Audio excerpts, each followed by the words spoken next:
कह रहे होगे इल्यूमिनाटी, इल्यूमिनाटी है क्या इल्यूमिनाटी? जिसे लूसीफर चाहता है उसी को बुलाता है, हर कोई नहीं जा सकता। और आइए हम प्रभु के दास मोहित पॉल जी का स्वागत करेंगे तालियों के साथ। परमेश्वर के दास को अपना आदर जो भी है। यीशु मसीह की, प्रभु यीशु मसीह की। चलिए, मेरा नाम मोहित पॉल है और अब मैं प्रभु की सेवकाई करता हूँ।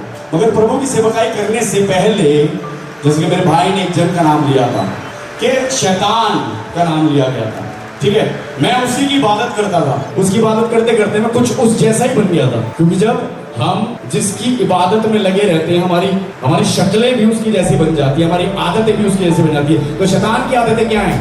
शैतान की आदतें गलत हैं। तो जब जो चीज गलत होती है उसके जीवन में गलत ही आने लग जाता है।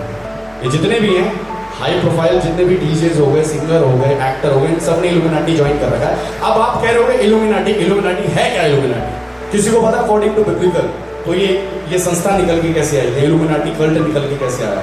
ये 13 सोसाइटी है, जिसमें से एक सोसाइटी इल्यूमिनाटी है जो रन करती है मूवीज के अंदर, सिंगर्स के गानों के अंदर, कार्टून, डिज्नी कार्टून आप देखते हैं। ये इल्यूमिनाटी कल्ट हर जगह फैला हुआ है और इसके जितने हाई रैंकिंग के बंदे हैं वो डिसाइड करते हैं कौन सी कंट्री के अंदर कौन सा प्राइम मिनिस्टर सेट होगा। सबसे ज्यादा अमीर एलन मस्क को कहते हैं ना, रात में 10 एलन मस्क को ये खरीद सकते हैं, ये इल्यूमिनाटी। मगर ये बने कैसे? ये हम और आपके बीच में से ही इंसान बने हैं। कैसे बने हैं? जब यीशु मसीह ने बैप्टिज्म लिया, 40 दिन की उपवास प्रार्थना के अंदर वो चले गए। और उपवास प्रार्थना का रीजन पता क्या, मीनिंग पता क्या? वो अपने आप को फीड करने के लिए गए थे, तैयार करने के लिए गए थे सेवकाई के लिए। और जब उनको वो तैयार करने के लिए गए तो शैतान ने क्या किया? उनका परीक्षा करी। कितनी करी? 3 में से एक परीक्षा थी कि तू मेरे आगे घुटने टेक दे तो इस संसार का सारा वैभव मैं तुझे दे दूंगा। अब ये फॉर्मूला उसने जब यीशु मसीह पे अपनाया तो यीशु मसीह ने उसे डिनाई कर दिया। सेम फॉर्मूला उसने इंसानों पे अपना दिया। जो कोई भी उसे दंडवत करेगा और यीशु मसीह को इनकार करेगा वो उसको इस संसार का सारा वैभव देगा। इल्यूमिनाटी कल्ट ये है।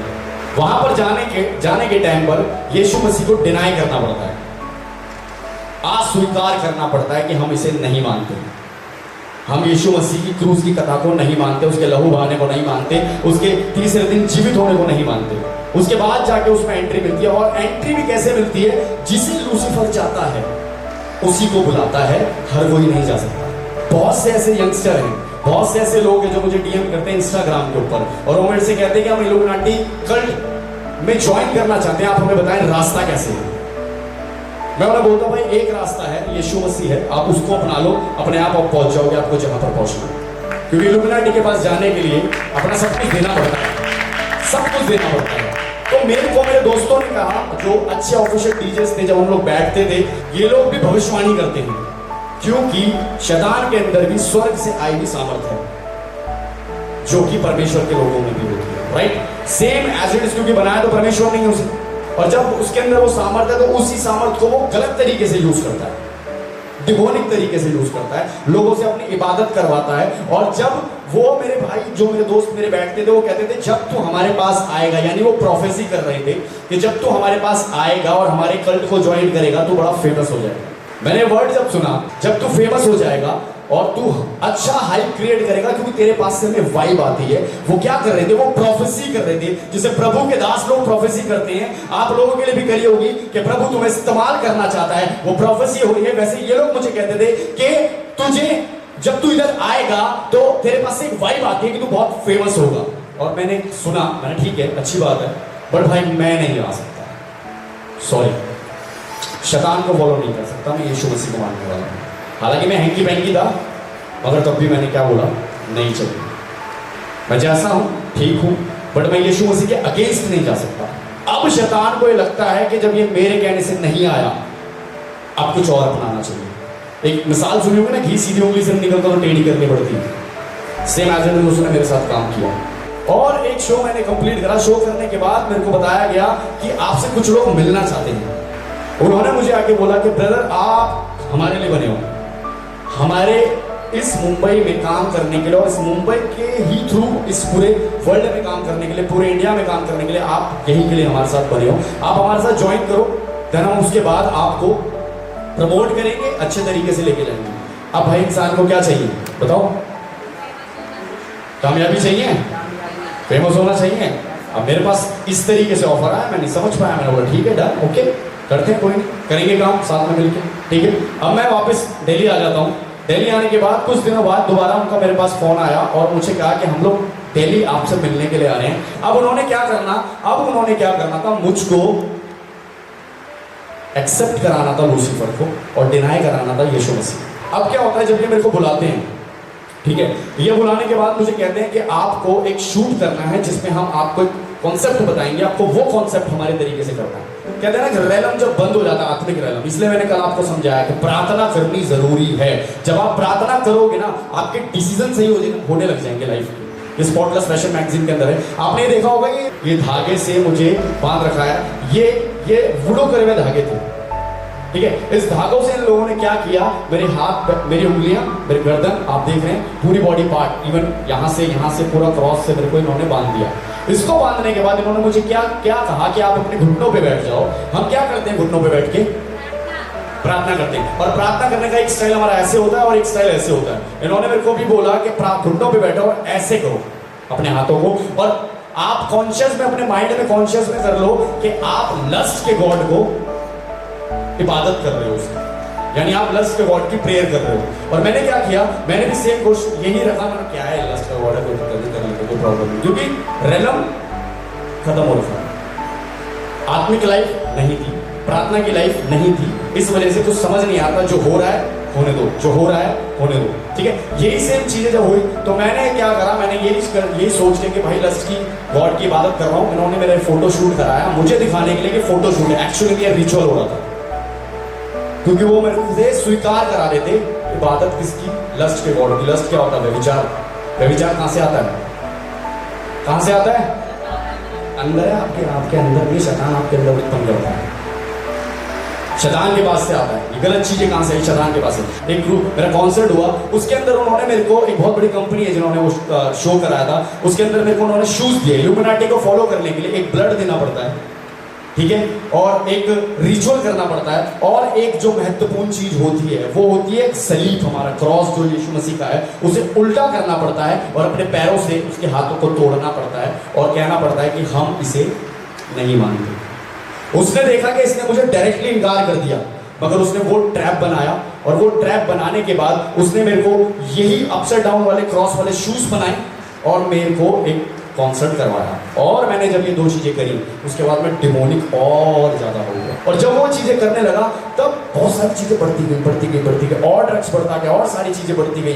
अब कमाई बहुत अच्छी हो गई, बहुत अलग लेवल पे कमा रहा हूं।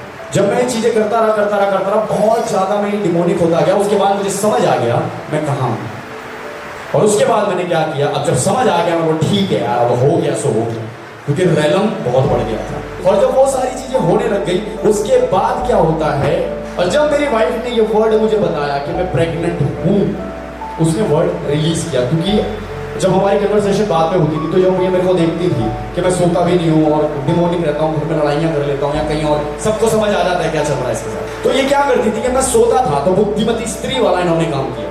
तो इन्होंने क्या किया, जब मैं सोता था करवट लेके, तो ये सिर्फ हाथ दूर से हाथ के मेरे लिए प्रार्थना करती थी कि प्रभु से बदल। ये वर्ड इन्होंने रिलीज करना स्टार्ट किया कि बदल, चेंज कर। और जब इन्होंने बताया कि मैं प्रेग्नेंट हूँ, उसके बाद वो रेलम थोड़ा एक्टिव होने लगा। कौन सा? खुदा का रेलम। क्योंकि मेरे माइंड में कॉन्शियस में क्या आया कि जब मेरे पिताजी मेरे फादर साहब सिर्फ अल्कोहल और स्मोक पीते थे, मैं उनसे 4 कदम आगे, राइट? क्योंकि जब अब्राहम, इसहाक और याकूब की आशीषें फॉल करती हैं तो भाई कर्ज भी तो फॉल करते हैं, शाप जिसे कहते हैं, शाप भी तो फॉल करते हैं। मैंने ये सोचा जब मेरे पापा ने ये करा और मैं 4 कदम आगे गया, तो अगर जो मैं कर रहा हूं तो सोचो मेरा बच्चा कौन से लेवल पे जाएगा। ये वो बात में सोचते मैंने सिर्फ आसमान की तरफ खड़ा होकर देखा, और जहां क्वालिटी हमारे यीशु मसीह की हमें दिखाई देती है कि वो कितना अच्छा और कितना सामर्थी प्रभु है, मैंने उनको डिनाई करा, राइट? उन्हीं की इबादत करता था, गाने उनके गाता था, करते करते शैतान के गाने गाने लगा। हालांकि अगर संसारिक रूप से देखा जाए, जब कोई आपको धोखा दे देता तो आप क्या करते हो? यार तेज बोलो, वो कह रहा सैड सॉन्ग सुनते, धोखा देता। राइट। अगर कोई धोखा देता है तो हमारे बीच में क्या होता है कि उससे दरार आ जाती है, हम उससे दूर हो जाते हैं, ठीक है। तो उसके हिसाब से तो यीशु मसीह को मेरे से बुरा नहीं, माफी नहीं करना चाहिए, हाँ। मगर यहाँ क्वालिटी क्या देखी जाती है कि वो प्यार करता है। मैंने एक वर्ड बोला, पापा माफ करना, गलती हुई, ये वर्ड जो रिलीज हुआ मेरी लाइफ के अंदर, उसके बाद जो मेरे साथ हुआ है, जिसे भी जो इल्यूमिनाटी ज्वाइन करना है तो अब ढंग से सुनना। और जो इंसान डरता भी नहीं था, जो पहाड़ों में जाता था और अंधेरे में जाके 2-2 ढाई बजे रात को पहाड़ों में घूमता था, उसको डर भी नहीं लगता था अंधेरे में जाकर, और एडवेंचर उसको करने का शौक था, वो इतना बड़ा इंसान, अच्छी खासी उम्र का इंसान, 30-34 की एज का इंसान, उस दौरान मेरी इतनी एज थी कि इस इंसान डरने लगा। आत्माएं मुझे मारती थी। जब मैं सो के उठता था तो मेरी बॉडी पे नील के निशान होते थे, जब मैं लेटा रहता था तो मेरे कोई गर्दन दबा देता था। शैतान डरा रहा था, मत करिए, मत कर, ऐसा ना कर, बिल्कुल करने की जरूरत नहीं है, ये चीज नहीं करनी। जैसे मैं बाइबल पढ़ने बैठता था, क्योंकि मैंने सोच लिया था अब मैं बदलूंगा, जब मैं प्रार्थना करूंगा तभी तो रेलम खुलेगा। बट मैं पूरा का पूरा शैतान की ही प्रार्थना कर रहा हूं तो शैतानी रेलम खुला हुआ है ना। अब जब हम प्रार्थना करते हैं ना तो हमारा दिमागी रेलम खुल जाता है, हमारे मस्तिष्क जिसे कहते हैं, दिमाग बहुत अच्छे तरीके से खुलने लग जाता है। और जब वो खुलने लग जाता है उसके बाद जब ये चीजें होने लगी तो मैं बाइबल पढ़ने जाता था। बाइबल पढ़ने के लिए मैं भजन संहिता 91 पढ़ने की जैसी कोशिश करता हूँ कि मेरा मुंह ऐसा हो जाता था, हिम्मत नहीं होती थी मुंह खोल के प्रार्थना करने, क्योंकि वो डराता था। शैतान झूठा है, वो एहसास कराता है, वो इतना डर कराता था, वो डर मैंने झेला है। मेरे इस आर्म्स के ऊपर भी आपको नखून के निशान मिलेंगे आज भी, इतने गहरे तरीके से आत्माएं मारती थी। तो पहले मैंने सोचा ये पैरालाइज अटैक है, क्योंकि मेरा मुंह टेढ़ा होता है, हाथ टेढ़ा होता है, मेरे को पैरालाइज आने को हो रहा है। मैंने सर्च करा, पैरालाइज आता और जाता नहीं है, एक बारी में आता है। अब मुझे समझ आ गया कि भाई ये आप जो गए थे ना, जो आपने पाला, ये उसी का असर है। अब सोचिए पंजाब के अंदर एक ड्रग्स बड़ा फेमस हो रहा है जिसे कहते हैं ज़ॉम्बी ड्रग्स। अमेरिका की कंट्री है फ्लोरिडा करके, वहां पर वो ड्रग्स बड़ा फेमस था और वो लोगों ने लेना जब स्टार्ट किया ना तो उनके घर वालों ने निकाल के उन्हें फेंक दिया और उनके लिए कंपाउंड बना पड़ा है फ्लोरिडा करके कंट्री। आप सर्च करोगे आपको पता चलेगा कि वो पूरा कंपाउंड ही जो है ना वो इन ड्रग्स एडिक्ट लोगों का है। और वो लोग पता कैसे, वो चलते चलते भी यहाँ तक जाते हैं। ऐसे रहेंगे ना तो घंटों तक ऐसे रहेंगे। वो अपने आप को खाते हैं, एक दूसरे को काटते हैं जब उन्हें ड्रग्स नहीं मिलता। तो सोचिए शैतान किस तरीके से काम करता है और कैसे काम करता है और किस तरीके से वो जनरेशन को खराब कर रहा है। तो आज हमें यीशु मसीह के पास रहने की जरूरत है कि संसार की जिंदगी में जीने की जरूरत है। देखो भाई, संसार की जिंदगी जियोगे ना, शैतान के पास पहुंचोगे ही पहुंचोगे। मगर जब यीशु मसीह के पैटर्न से चलोगे ना तो भाई राजाओं की सामर्थ आपके अंदर आएगी और आप बनोगे उसी तरीके से। सिंपल मुखड़ा जो खुदा का होता है, वो खुदा का करेक्टर पकड़ते साथ ही ना, कोई भी आम इंसान भी अगर यीशु मसीह का करेक्टर पकड़ लेगा ना, वो भाई उसको अपनी आत्मिक आंखों से देखना कि वो कितना खूबसूरत लगने लग जाएगा। शैतानी करेक्टर पकड़ने से कुछ नहीं रहता। ये सिंबल सारे शैतान के बनाए हुए हैं। उसको अपनी पूजा करा लेता है इन सारे सिंबल से। मैं बनाता नहीं, फिर डांस करते करते भी ये सारी चीजें जब शोज करता था तो मैं सारे सिंबल बनाता था। ये कुछ नहीं रखा, ये वो जो भी है ना, फेंक दो, जिंदगी से हटा दो। यीशु मसीह का सिंबल बनाओ, यीशु मसीह को रिप्रेजेंट करो। और जब आप यीशु मसीह को रिप्रेजेंट करोगे, आपके जीवन को वो रिप्रेजेंट कर देगा। और जब किसी को स्वर्ग का परमेश्वर रिप्रेजेंट करेगा तो सोचो उसकी जिंदगी कैसी होगी। अगर हम अभी यीशु मसीह के नाम को लेना बंद कर देते हैं, यानी 2 या 3 दिन प्रार्थना नहीं करते, 1 हफ्ता प्रार्थना नहीं करते, 1 साल प्रार्थना नहीं करते, क्या यीशु मसीह कुछ करता है गलत? तो ये चीज अब क्या कर रही है भाई? ऐसे चीज के पीछे जाने का क्या फायदा? ऐसे किसी इल्यूमिनाटी के शैतान को मानने का क्या फायदा कि जब आप उसे छोड़ो तब वो आपकी आत्मा को पकड़ ले। क्योंकि पता क्या है, वो क्या कहता है, उसका कहना यह है कि जब इस पृथ्वी पर रह के मैं तुम्हें सब सुख दे रहा हूं, जो इल्यूमिनाटी ज्वाइन करते हैं, तो शैतान कहता है मैं नरक में अकेला क्यों जाऊंगा, मैं वहां भी तो तुम्हें लेके जाऊंगा। क्योंकि जो यीशु मसीह को स्वीकार करेगा वही स्वर्ग में जाएगा, और जो शैतान को स्वीकार करेगा वो शैतान के पीछे उसके साथ जाएगा। वो कह रहा है जब पृथ्वी पे रहकर सब चीज दे रहा हूँ, सारी चीज मिल रही है, जो बोल रहा हूँ मिल रहा है तुम्हें, तो मैं नरक में भी तुम्हें अकेला लेके क्यों जाऊँ? उसका कॉन्सेप्ट ये है। मैं भी घबराता था, सब तो पाता था सारी चीजें। इसलिए मैंने खुदावंद यीशु मसीह से कहा मुझे माफ करो। उन्होंने कन्फेस कराया, और जब कन्फेस कराया तो यीशु के लहू की सामर्थ बीच में हुई। देखो वहां पर भी वो लहू लेता है, राइट, क्रॉस तुड़वाता है, यीशु मसीह को डिनाई करता, बट यहाँ पर यीशु का लहू इसलिए आया कि हमें निजात मिले। 2 साल मैंने घर में खुदा से प्रार्थना करी और मैंने सेवकाई नहीं मांगी। मैंने सिर्फ एक चीज बोली, प्रभु यीशु मसीह आप अपना प्यार मुझे दे दो। तो मैं क्या हुआ, टूटा हुआ था, परेशान सा हो रहा था। और कहते हैं ना टूटा और पिसा हुआ मन यीशु मसीह को बाता है। मैंने बोला पापा मुझे आपका प्यार चाहिए, आपकी मोहब्बत चाहिए। उन्होंने अपनी मोहब्बत उतारी और जब वो मोहब्बत उतरी उस दिन का डिसीजन है कि माइक अगर पकड़ूंगा तो प्रभु यीशु मसीह के लिए पकड़ूंगा। ये हाथ में माइक, इससे भी महंगे महंगे माइक हाथ में